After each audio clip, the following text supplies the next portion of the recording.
everyone. It's Wendy from Cole in the Community. We are so excited today to have Cynthia Hamilton with us from the Autism Treatment Center in San Antonio. And we are just so excited to have her and learn all about all the fabulous things that they do and what they can do for your child and basically for everybody in our community. So as a whole. So thanks for joining us today, Cynthia. I'm so glad to be here.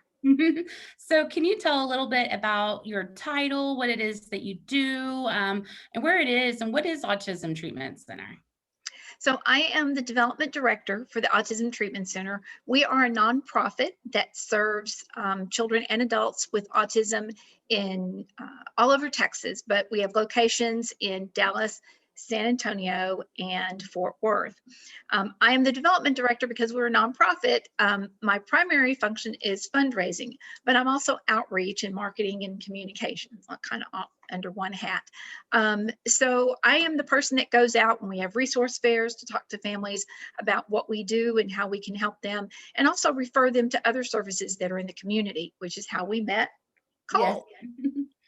Very much. And then so when you talk about providing those resources and stuff, can you tell a little bit what supports can you help provide families? Let's start in the beginning, the early stages. How does that work? So for early intervention, we can do diagnostics. We do fee-for-service diagnostics, but we found with the long waiting list and what it cost at other places that were pretty reasonably compared. Now we can do that in San Antonio. So we can do diagnostics for children and adults, but only on an as-needed basis. Primarily for early intervention, we work with applied behavior analysis therapy, ABA, speech, and OT. And we have outpatient clinics both in San Antonio, Dallas, and then we have an ABA clinic only in Fort Worth. So we can start, and the great thing about what we are able to do is we have a contract with the state of Texas to provide affordable ABA for families who either don't have coverage or maybe can't afford their deductible or their co-pays. It provides up to 180 hours of ABA a year. So sometimes it supplements what families are able to pay for through their insurance if they've got insurance. But there's no income requirement. It doesn't matter how little or how much you make. Families can qualify for this program. And we have that funding in San Antonio and in Fort Worth.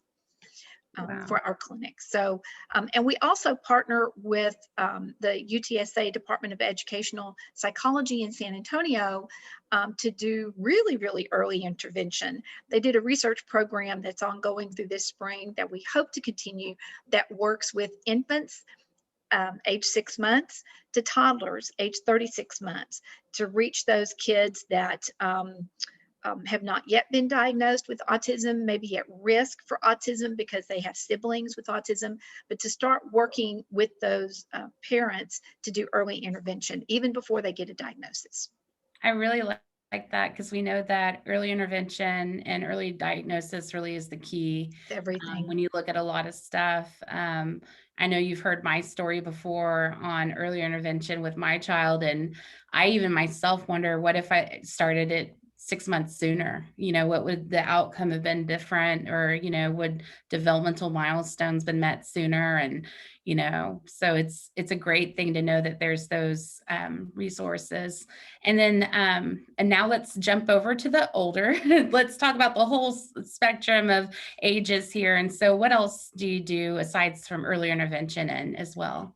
So we began actually as a school. As a non-public school, and we still have education programs in Dallas and San Antonio.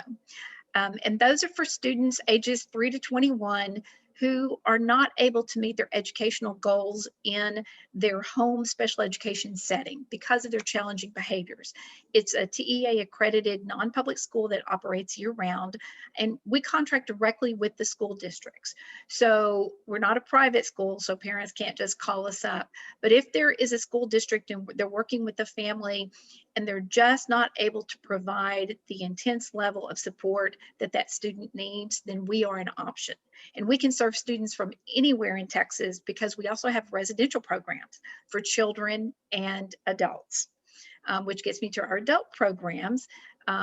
that we have the residential group homes in Dallas and San Antonio, and day programs for those adults where they do activities, learn vocational skills, life skills, those kinds of things.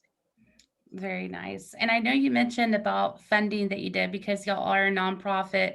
Y'all used to do tons of fabulous events before COVID and all the neat stuff. And I remember the art nights and stuff. Y'all would have mariachis, everything, the whole gamut. So how has that changed now with just social distancing and stuff? And how can people in the community and families get involved in some of those events with you?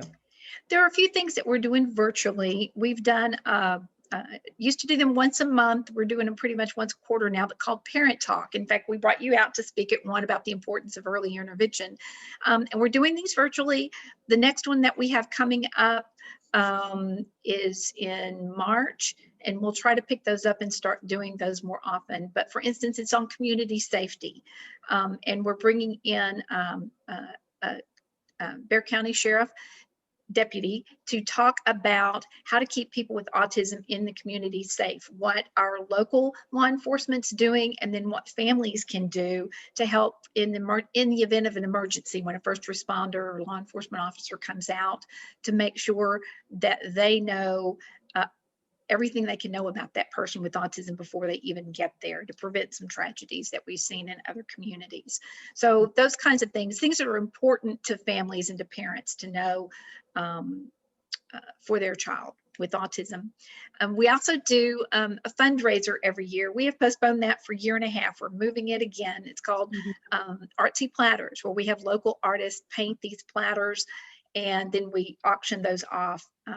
And this year, we keep moving it because we're bringing in Cody Lee, the young man with the autism who won America's Got Talent back in 2019. Kind of time's gone by so fast, but we've moved that because we want to bring him in. Obviously, that's not something we can do virtually. We want to have Cody Lee here in person. So we've moved that a bit. But then another event that we do that's just not a fundraiser, it's open to the public, it's free, it's called Art for Autism. And we really do bring in artists from anywhere in Texas that they may paint, they may sculpt, they may do jewelry, you know, a variety of mediums, and give them free booth space to show and sell their artwork. And that's typically been done in the spring. I'm hoping maybe we can do that this summer. Again, to pull that up, we'll kind of wait maybe another month or two and see how things are going. But that's just an opportunity to promote the abilities of people with autism and those that are really talented. And it's very unique. I haven't seen anything else like it in Texas. And so again, we invite people from all over. So people can go to our website and kind of keep up with when the event dates are and what's coming up. But yeah, we really love the art related things to help promote that. It's a lot of fun. It's a great expression. And so I guess our final question out to you, Cynthia, is what are some great resources or ways families can get in touch with you? So through our website, atcoftexas.org, and or email me. I'm at chamilton@atcoftexas.org. Be glad to answer questions or route you to whoever you need to talk to about any services that we provide. Also locally in San Antonio, if people are in San Antonio, I recommend Autism Lifeline Links. And they can look at that, autismlifelinelinks.org. It is a local collaboration of all different kinds of agencies that serve people with autism. And we cross-refer within that network, so families don't have to give their information to a million different agencies. They can go to one and help find the services that they need. There's not enough services for people with autism, whatever community you're in. One of the things that this collaboration is allowing us to do is to help identify where those gaps really are and communicate that to funders and officials about where we need to expand autism services. Yes, because we at Cole, we are early intervention services, but our children with autism are going to be adults with autism. And so this is why it's so important to make sure that we're networking and communicating with each other, because we're really across the state and nation doing this all together. And it's a great inclusive community for us to grow in. So thank you very much for your time today, Cynthia. I'll link the links that she spoke about down below. And thanks for tuning in, everyone. Bye. Hi, thank you.